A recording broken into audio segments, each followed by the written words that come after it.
سنن ترمذی یکی از صفحه 14 باب ما جاء في النهي عن البول قائما.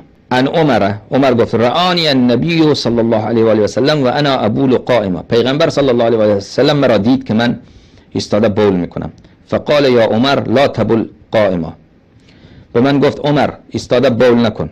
فما بولتو قائما بعد از این واقعا من دیگر ایستاده بول نکردم. نهایت بی‌ادبی که انسان اولا در برابر چشم دیگران مثلا بره بول بکنه، اونم ایستاده بول بکنه، اونم در برابر چشم حضرت رسول صلی الله علیه و آله و سلم این بی‌ادبی را بکنه. از این بی‌شرمی چه بالاتر بدو بعد از این کار من دیگر ایستاده بول نکردم و این دروغه. سنن کبرای بیهقی مجلد اول کتاب الطهاره باب بول قاعده صفحه 165 حدیث 495 قال عمر البول قائما احسن للدبر. کسی که ایستاده بول بکنه اون نشیمنگاهش سفت میشه، محکم میشه.